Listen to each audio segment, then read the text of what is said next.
We made it to Friday. Oh, thank you. I think everybody is saying that. Hey, good morning. 5 on your feet. I'm Ryan Dean. And I'm Monica Adams. Sydney Stallworth is off today. And yes, I think we all just need this release. I mean, my goodness, it just has felt like a really long week, news-wise, and just the world, and temperatures up and down. And now we've got cold temperatures. I know. Crazy. And, but we're happy to have you with us. Yeah, and we have lots of headlines to get to. Let's start with this one and top off the morning here. Many are outraged this morning that a female corrections officer is in the hospital after a brutal attack inside the St. Louis County Jail. That's in Clayton. We do want to warn you, some of the images you'll see are graphic. Now, the attack happened earlier this week, and according to a family friend, she was hit 30 times by an inmate. The assault happened this week at the St. Louis County Justice Center, again in Clayton. We're told by the county the inmate refused to go back to his cell and started hitting the corrections officer. There's the picture right there. It's very tough to see. Another inmate intervened, allowing the officer to push a panic button. 3 employees then rushed in, restraining that inmate. Missouri State Representative Kimberly Ann Collins, who is a friend of the family, by the way, says the officer has 2 black eyes, a busted lip, a busted nose. And right now, the jail is actually short by 78 officers, and that's what's really upsetting the family here, the short staff. The acting director released a statement which reads in part, corrections officers have a difficult job. We have been working to get them raises to help with retention and recruitment. The safety of our officers is paramount. Now, we're told the inmate who hurt this woman has been moved to a different facility, and we're expecting charges any time. That's what the prosecuting attorney's office says this morning. There will be charges, and we also know that Wesley Bell will be talking about this case later today. It is by far the #1 story I clicked on this morning. People are outraged when they read this. Well, and rightfully so. I actually have a friend who worked as a correctional officer in Illinois. And again, what you're hearing is trying to get their pay up, right? Trying to retain that, and we're seeing shortages all throughout with many different jobs, but even more so now. And how do you draw that in when something like this happens? Oh, it's tough. And we actually had a story not too long, all the riots obviously downtown that are happening. Absolutely. And we had a story with the I-team about, some situations there with, the corrections officers and stressed out and overwhelmed. And so we'll follow this one very closely. We know that there will be some reporters. Our meeting happens, our editorial meeting happens in 15 minutes. We'll be, obviously getting out and getting more on this for sure. Well, another story getting attention on our site is actually heartbreaking and surreal at the same time. A Texas teenager who survived after being hit by a drunk driver 2 years ago in Houston was killed in Beaumont last weekend when his car was struck head-on by a suspected drunk driver. Clyde Thompson was walking home in May of 2019 when he and his friend were struck by a drunk driver at that point. He was hurt so badly he was placed in a coma and given a 50% chance of survival by doctors. Remarkably, Thompson healed from his injuries. But then, Ryan, this is the heartbreaking side. This past Sunday, tragedy struck again. Thompson was behind the wheel when a suspected drunk driver crashed into his car, the collision killing both him and the other driver. His family is planning ways to honor his life and, of course, the man that he was. Can you imagine having it happen, surviving where probably he wasn't expected to, and then this happening again? I mean, that family has been through so much. Oh, the trauma they're through. I mean, you I can imagine getting that phone call from authorities, and you're like, wait, what? Again? What? Yes. Am I living this again? What a nightmare. Man, prayers to that Prayers family. yeah, absolutely. Well, back here in the metro, St. Louis County kids ages 5 to 11 can now get their COVID vaccine today in North County. Another vaccine clinic just opened a few minutes ago at 9 this morning at the Florissant Valley Library branch. You can take your kids down to the Florissant Valley branch library until 4 p.m. today to get their shot. Before you head there, you can schedule an appointment online at stlrevive.com. Then tomorrow there'll be another clinic at the Rock Road branch from 9 to 4. Keep in mind that a parent or guardian must attend the event with the child. Kids will be getting a smaller dose of the shot than the adult version parents received, but there's still some hesitation about the child vaccine, so St. Louis County issued a few facts to help put concerns to ease, or try to put them at ease. There's a more than 90% efficacy rate. There's no serious side effects. And doctors say, if anything, most kids will have a sore arm and feel fatigued. If you need a ride to one of these clinics, St. Louis County has you covered. Just call the number on your screen right there, 314-615-2660, and the county will arrange a ride for free. Well, let's go over to the Enterprise Center and Stifel Theater news. You're now required to show proof of your vaccination or a negative COVID-19 test in order to go to an event. Now, Ballpark Village has a solution, so you won't have to go far to get a last-minute test free of charge. Ballpark Village is providing free rapid COVID-19 tests for people planning to attend events at either venue. The new testing site will be on the north side of Ballpark Village. The clinic opened yesterday ahead of the Blues game against the Nashville Predators. A free Blues Cruise trolley will be available before and after events to transport guests back and forth from the testing site. I thought that was brilliant, by the way. To make it easy as much as, again, everything we're trying to do to get everybody together in the world. It is, because that has been the comment from some people, I can't get there. Okay, here you go. Let's trolley you over. Gonna go take a picture of the stadium, grab a drink, get some dinner, and take a test. All in one night, and then go see the Blues. All right, speaking of COVID tests, by the way, can you believe that 8 big cats at the St. Louis Zoo have tested positive for COVID-19? This story is making national headlines, by the way. 2 lions, 2 leopards, 2 jaguars, and a tiger and a puma all got positive test results. The zoo says only big cat country was affected and no other animals are showing symptoms. All the cats were vaccinated, by the way. It's believed they were exposed before getting that second dose. The cats are expected to recover. And I did a little digging here. I went to the zoo website and they said that many of the cats were not showing any symptoms at all. Some did have like some, appetite issues, and then others did have some like nasal discharge. So that's how they figured it out, obviously, but that's a crazy headline. Oh, it is, and I remember when we first started talking about animals getting it, because you remember people used to ask, oh, can our, domesticated, can our dogs and our cats at home get it? Right. The answer is yes, and we've had that kind of sprinkled in, but haven't heard it to this magnitude from the big ones, right? Yeah, Poor babies. And they're not sure exactly where it came from. They did an investigation, but anyway. We feel bad for anybody, but I just feel they can't communicate to us. I know, right? I know. All right, we got to get them better. All right. New updates on the Spire pipeline saga. Boy, this one always has some headlines. We learned federal regulators have put the issue on their calendar for next week. Now, Spire has been issuing a warning to customers that gas service could be shut off for winter service if a temporary permit isn't extended after December 13th. Yesterday, Spire executives doubled down on their claims of the possible shutdown. Meanwhile, some local leaders claim Spire is unnecessarily crying wolf over the whole thing.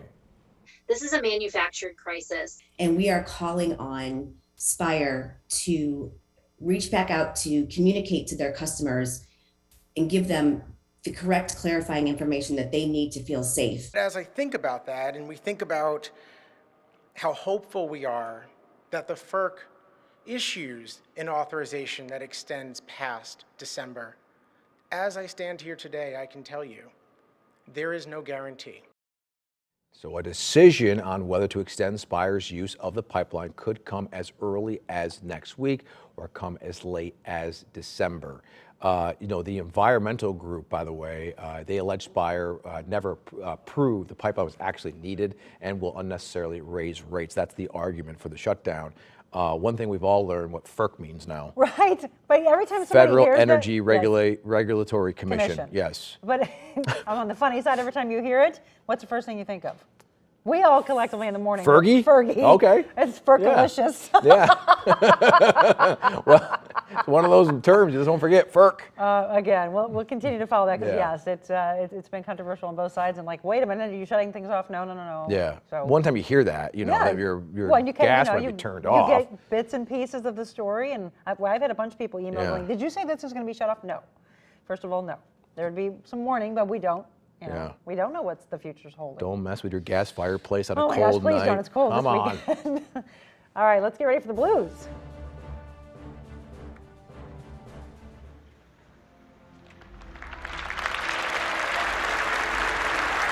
Absolutely. The Blues honoring the family of fallen Wentzville Marine Lance Corporal Jared Schmitz before last night's game.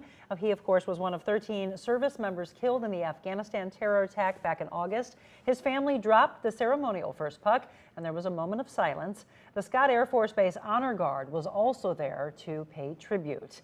And a beer for a cause. This new limited edition beer can is honoring the fallen Marine. You can find them at Friendship Brewing Company, which is in Wentzville. The cans are $10 and 100% of the proceeds will go to a memorial fund for the Schmitz family. I love that. Right?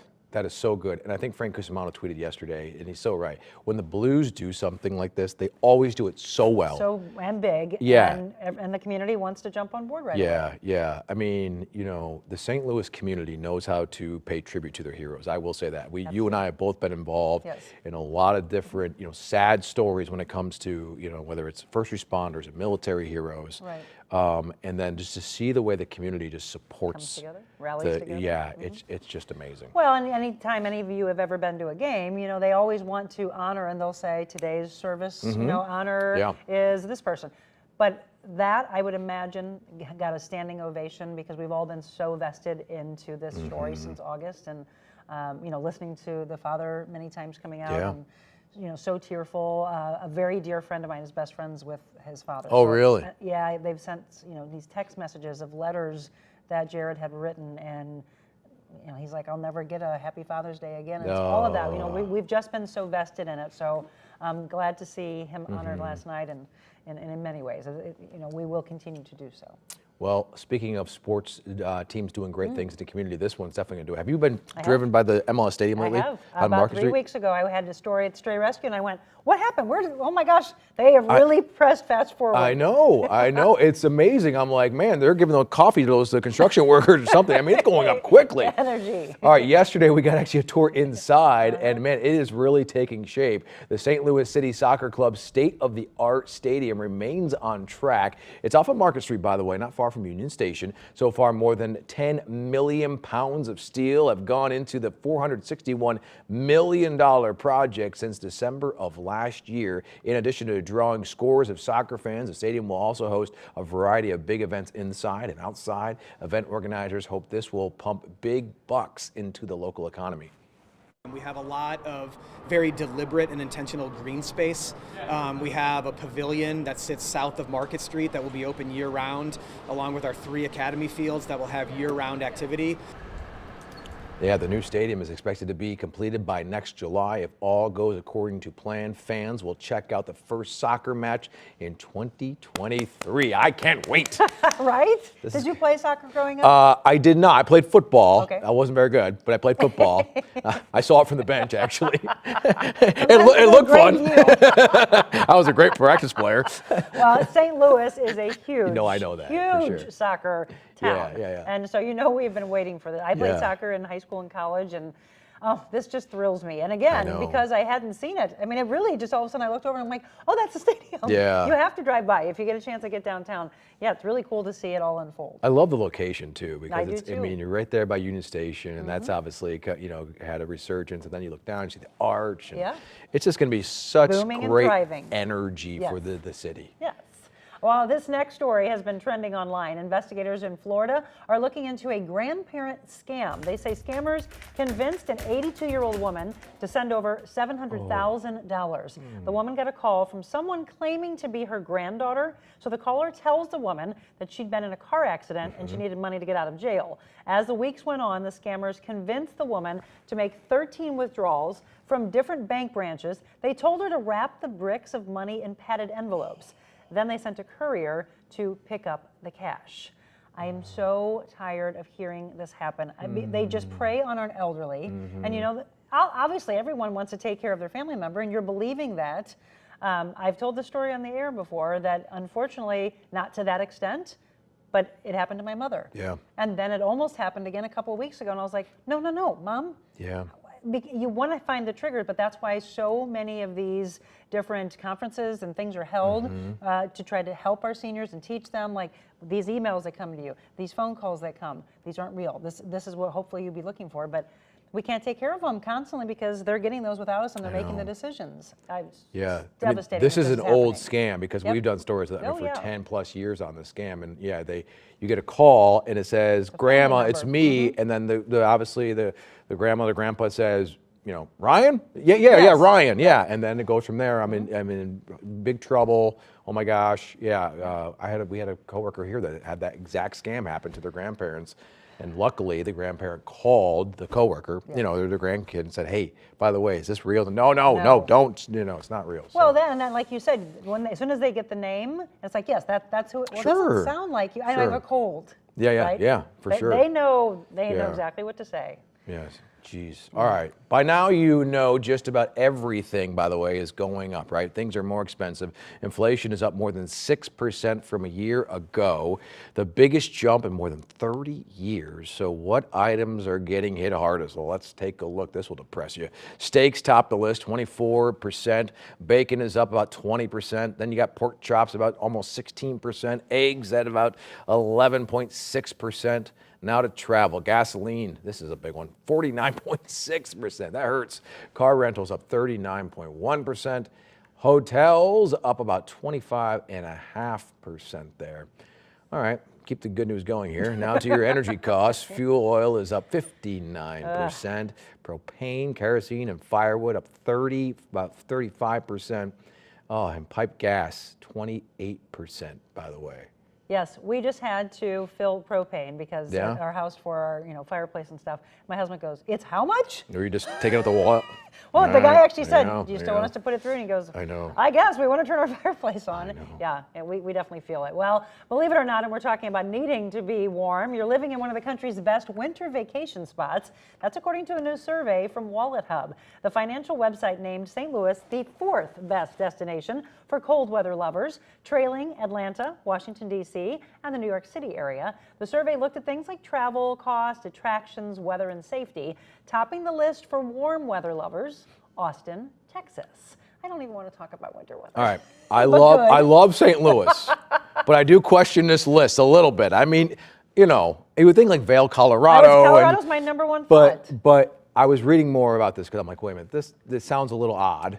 Again, I love St. Louis, but it does focus mostly on cost and convenience to travel there. Sure. Less about like, you know, scenery and all mountains that, and scenery. There's some of that, but also then when you get there, are there things to do? Like, can you go to, you know, the city museum? Can you go to the brewery? Like, there's things to do. So in that sense, yes, like if you have a family of 4 and you want to go travel somewhere, St. Louis is a great spot. But again, Wallet Hub, they found a real great niche. They do these awesome lists and it's like clickbait. And again, I lived here for 14 years. I love St. Louis, but I was like, I'm happy that we'll see more tourism and people are like, oh, let's go to St. Louis. Just come to Art Hill, right? Or Hidden Valley. Where are the mountains? I was going to go skiing. It's in Hidden Valley. I thought the Rocky Mountains would be more rocky than this. Dumb and Dumber line. All right. One winter attraction the Lou has to offer you can call the Light Before Christmas. The Missouri Botanical Garden is kicking off its 9th annual Garden Glow tomorrow night at 5. It features s'mores, drinks, music, and more than 1 million lights. So this is probably on that list, by the way, Wallet Hub. This is cool. Tickets are available on mobot.org and range $3 to $20 with a special discount for members. Select nights will include discounts for families and visit from Santa. Garden Glow runs through January 8th, but it is closed on Christmas Eve and Christmas Day. Or you have another option, Ryan. This is really cool. The POWERPLEX, they're going to kick off their drive-through light experience, and that'll be tonight. DASHER'S Light Show features a 20-minute ride through hundreds of thousands of lights, all from the comfort of your own car. The whole show is programmed to dance to your radio. The event runs nightly through New Year's Eve, and tickets for that start at $30 a car. So if you're already in the holiday spirit, by the way, you can actually start listening to Christmas music 24/7. 102.5 KEZK may be the perfect radio station, right? Because again, 24/7 until Christmas. You love Christmas music, right? I do actually. I started to listen to a few new songs that are out there, but I know the people that will say, no, it's too early. And normally I'm in that boat. Yeah. For some reason this year feels like we need a little more joy. Yeah. And are you not happy when you hear Christmas music? You are, and by the way, I mean, you know this by watching Monica, but you are a very positive person, extremely upbeat. So it does not surprise me I love that you probably have the house decked to halls already, and not yet. But Hallmark okay. Christmas is on. Your poor husband. He likes them. Let me guess, they end up kissing in the end, honey. I didn't know how this one was going to end. I solved the mystery. Oh, they misunderstood each other. Oh, and then they're going to kiss. They spent Christmas together, folks. It always ends that way. Just when you think they're not going to. By the way, you can listen on the radio or download the Audacity app to listen to Christmas 24/7. Good times. All right. So that's a recap of some of the top stories for you. And Yes. if you don't think it's too early, or you do think it's early, you can always look us up on social, follow us, and chime in. And we've been having this debate about whether it's too early for Christmas for the last couple of weeks. You better get your Christmas tree, by the way. Mine's up already. Oh, okay. I have a Oh, 7-year-old in see? the house. We Look had at this. no choice. He's like, let's go. Halloween, They just TikTok, wanna let's know where go. their presents are, Dad. That's right, absolutely. All right, well, enjoy your Hallmark Yes. movie tonight. Yes, I will. You folks as well. We'll see you later. Bye.